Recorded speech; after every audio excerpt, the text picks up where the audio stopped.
Voilà un invité dans ce journal, professeur Dandy Niamou. Elle est agrégée des facultés de droit avec elle nous ferons une lecture de la composition du bureau du Parlement. Bonsoir madame. Bonsoir. Merci donc d'être avec nous sur ce plateau. Dites-nous déjà, quelle lecture faites-vous de ce bureau?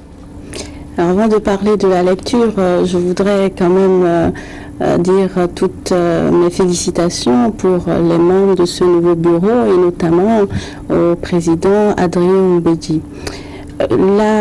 Ce bureau, en réalité, n'est que la représentation d'un rapport de force au niveau de l'Assemblée nationale. Et donc, la première lecture qu'on peut en faire, c'est une lecture de victoire pour l'opposition, mais en même temps d'une victoire attendue. Une victoire dans la mesure où vous voyez bien que pendant les élections législatives, on a constaté que le rapport de force était en faveur de l'opposition. Mais c'est une victoire relative parce qu'on sait que depuis que nous sommes une démocratie, les élections à mi-parcours sont toujours en défaveur du gouvernement en place. D'autant plus ici, dans les conditions que vous savez, la suspicion que l'on a eue vis-à-vis du gouvernement en place, et notamment des forces Cori pour le Bénin émergent, qui ont mis en lumière dans leur campagne la nécessité de réviser la Constitution. Donc, c'est une victoire, mais me semble-t-il, une victoire qui était attendue. Alors, sur 7 sièges, 6 reviennent à l'opposition. Cette configuration, selon vous, respecte-t-elle les normes en la matière? Le règlement intérieur de l'Assemblée nationale prévoit dans son article 15.2.b, je crois, que le bureau doit refléter autant que possible la configuration politique. Or, quand vous regardez les 7 membres, vous voyez bien qu'il y a un président qui appartient au PRD, donc 10 députés, un vice-président qui appartient à l'UM, 13 députés, le deuxième vice-président qui appartient à l'Alliance Soleil, 4 députés, et ensuite les deux questeurs, AND et RBRP, 7 députés, 5 députés, et enfin FCBE, 33 députés, le dernier FDU. Donc vous voyez que finalement les partis politiques qui ne sont pas représentés sont des partis politiques qui ont eu moins de 4 députés. Donc il y a un effort pour représenter, pour qu'il y ait que la configuration du bureau de l'Assemblée reflète l'Assemblée nationale.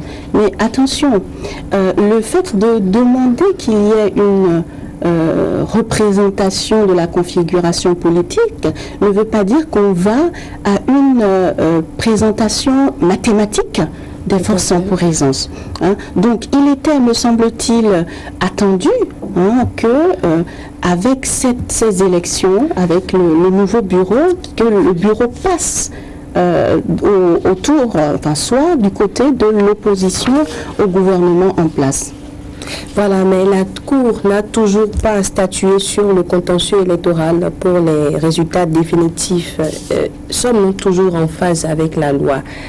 Et selon vous, s'il arrivait que la Cour invalidait le siège d'un député élu dans le bureau, que se passerait-il? On est toujours en phase.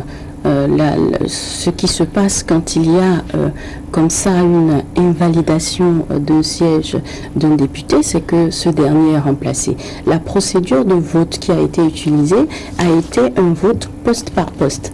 Ce n'est pas un vote en bloc. On n'a pas choisi tout le groupe en même temps. Donc, de façon logique, il y aura une défection. Mais je ne pense pas que actuellement la configuration du bureau pose question compte tenu des personnes qui sont dans ce bureau-là. Voilà, mais selon vous, quels sont les enjeux politiques de ce nouveau bureau? Alors, les enjeux politiques sont de divers ordres, mais ces enjeux politiques, c'est d'abord assurer le fonctionnement de la deuxième institution de l'État, mais surtout essayer autant que faire se peut de peser dans la politique que va faire le gouvernement dans les quelques mois à venir. Puisque actuellement, il y a quand même un an avant les élections présidentielles, mais l'Assemblée nationale est là pour 4 ans.